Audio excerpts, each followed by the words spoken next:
And head coverings, we'll discuss this. It doesn't need to be just picked apart because so many people have done it, completely picked it apart, and it's probably the most simplest to talk about. But do you want to? I might just share a little bit of my testimony. Do you want me to read the verse? You don't have to, but if you want to, it's there. Yeah. So what I found, and my wife wears a head covering. I'd probably rather have her talk about it than me, so I won't spend a lot of time on it. But it's something she does out of respect for the headship order of the wife submitting to the husband. So that's the type and figure that. But one thing I've noticed, and this is really interesting, is in spiritual warfare, that's actually a very powerful tool. Like this kingdoms of darkness actually respect this head covering. And I don't understand completely why it is, but I think, well, they're very legalistic, the kingdom of darkness is. And so when they see a Christian woman that covers her hair out of respect for authority in her life, like her man, her husband, like they kind of steer clear of her. Like there's a respect there from even the demonic kingdom. And I find that very fascinating. I know there's different stories of women when they were attacked by demons and stuff like that. Often the demons would try to rip the head covering off, and I'm like, there's something there that the kingdom of darkness recognizes, and the angels in heaven also recognize this head covering, and to them there's a value there. It just shows reverence and humility, and so that's one thing that I've found. And I really appreciate my wife wearing it. It's her conviction, and I really admire that. In her, my conviction along with that is a man should not wear a head covering. As it's written in Scripture. It's a sign of humility for a man is to go around bareheaded, and if you look at history, like that's been the norm for women to wear head covering for the last 2,000 years until recent times, but it hasn't so much been the norm for a man not to wear a hat. So I guess I'm kind of standing alone that somewhat of not wearing a hat. I try to limit that. If my wife's wearing a head covering, I'm usually without a hat. It's not a command that you may never ever wear a hat again. Same as my wife may never ever take off her head covering. So it's not legalistic, but and I think it's valuable. I think it was a real surprise when I talked with a brother of mine that this thing of wearing a head covering is not at all an Amish or a Mennonite tradition. Right. No, it's and once I got a conviction on head covering, it meant something completely different to me, and my standards for it completely changed. And no, this is something like there's a guy called Dale Partridge. He wrote a book on it. He's an evangelical pastor. Interesting. His wife wears a head covering.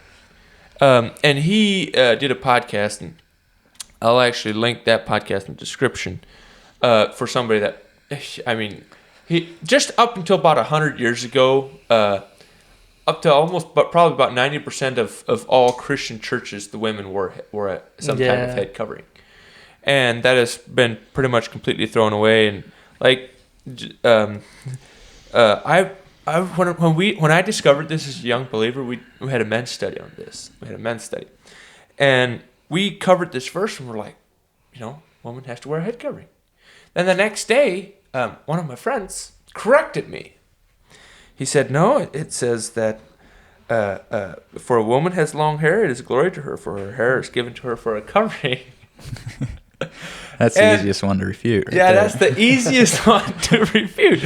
But that was the one I fell for. And that's the worst argument. I didn't know that. But because if you take that argument, then man needs to shave his head. And if you start looking at the Greek words and what they meant, it very quickly shows you that the Greek word for the first time when it was... it says, but if it is shameful for a woman to be shorn or shaved, let her be covered. For a man, I guess I should just read the whole thing. How about that? Sure. Okay. Or you can post it on your video. Or or both. Yeah. Well, I guess everybody knows, probably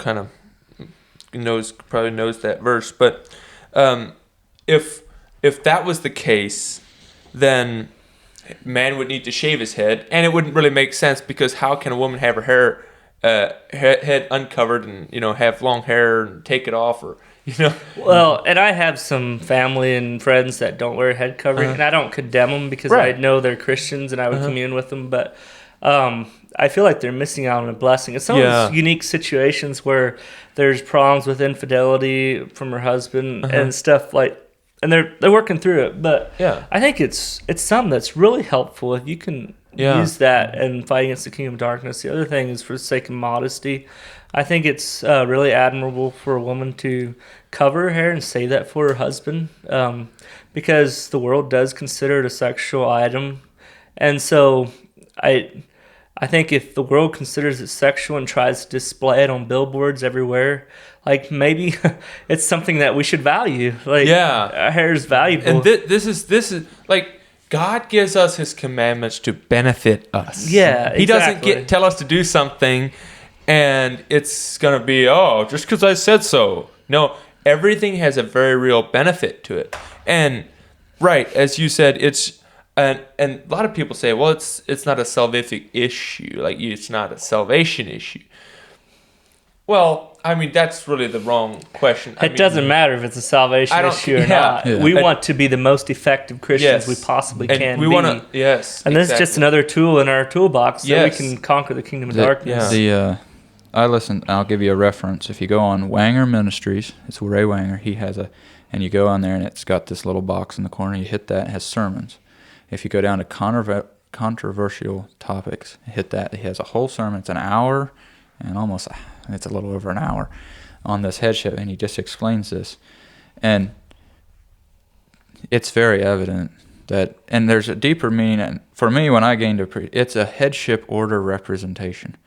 And your wife is saying, well, wearing it is that I am willing to submit to the order. And we could, I don't know how, you're probably pushed for time here, but verse 6, you said something about the long hair. If you have that argument of the long hair being covered, then try to fit that into verse 6. It says, if a woman be not covered, let her also be shorn, but if it be a shame for a woman to be shorn or shaven, let her be covered. So you're saying, obviously something different, because if she's not covered, then she's supposed to be shorn. Well, there goes your long hair argument, because she's, So it doesn't make sense. It makes verse 5 read weird too, It's just, and Ray will explain that all, and it's way more than what I have to. Well, most people with intellect will actually argue that it was a cultural thing. Yeah. And that's the most prevalent argument. If you're going to align with the no head covering, that's the argument that's going to be the most efficient for you in convincing people that it's a cultural thing. But I don't like that argument, because if you start writing stuff off as cultural, like, where are you going to stop? Yeah. Well, and did Paul say this is a cultural thing? No, he said... he never said that. He said, for this reason, the woman ought to have a symbol of authority on her head because of the angels. Yeah. He didn't say because of the culture. Well, then you start writing off angels, they're no longer part of our culture either. So, I don't like believe that. in angels. There's no end to it. It's just the same thing as the dress thing. You can start writing stuff off. It's like, wait a minute. But the thing I really want to drive home is, since your wife or her has this veil on your head, do we recognize our position? Our men? Are we leaders?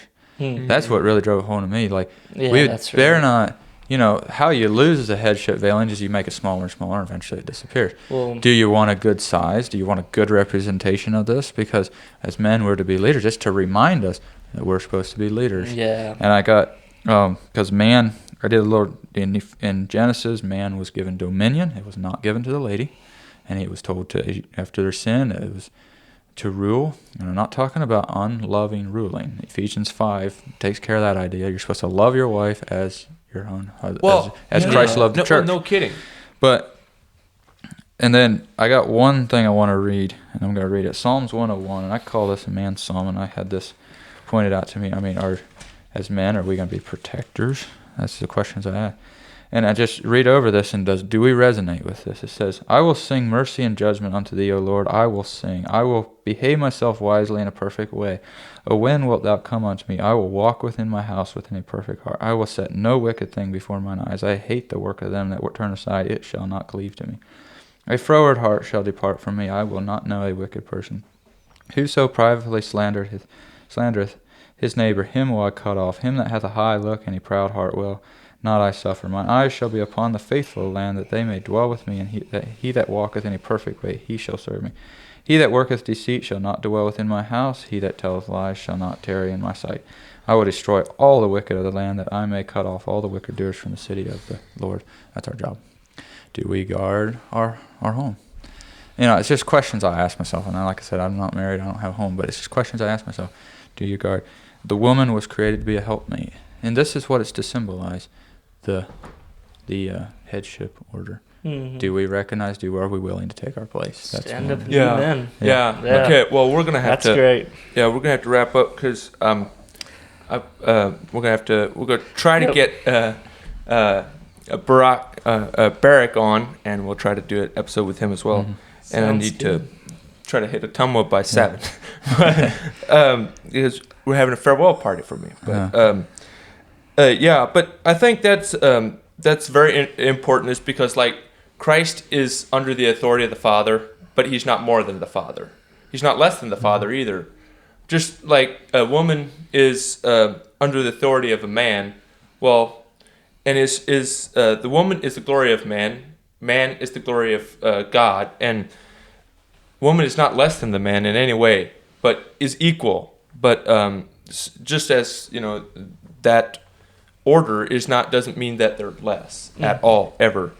But I just this was kind of a good interesting discussion, and appreciate you guys coming on and with your.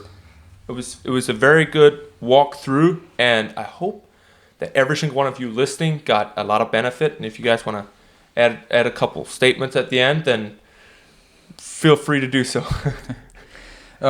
This is a concern of mine. We can easily get into this mode of, what's wrong with it? Well, do you want to do everything, or do you want to just do whatever? My parents always taught me, you go to church and they have a line here. You don't have to be on the line. Go back, and just don't cause trouble. I realize that it's an end in itself. If you just focus on this, you're just going to fall flat. Yeah. But at the same time, we are looking, what's it going to take? What's it going to take to pass this on and to be a light in this dark world? Yeah. Yep. I don't have much to say. I mean, just get fired up for God and just surrender to Him, and just give it all up. It's worth it. But, yeah, and just see. You don't have to take everything we say. Figure it out for yourself. Yeah. Prove us wrong or prove us right. Yeah, and this is... you guys dig it out. Yeah, this is to inspire you to think. Yeah. Think. That's it's a discussion. We're not telling you how to do everything. You guys figure it out. So. Inspire you, for me. Yeah. I didn't know. I never thought of some of the stuff I said. I didn't learn this myself. I learned it. I didn't learn it in a day. And I thought about it. I was like, well, that is really, that's actually a basis for some of the things we do. It's exciting, Yeah. So. Good. All right. Well, thank you, everybody, for listening, and have a wonderful week.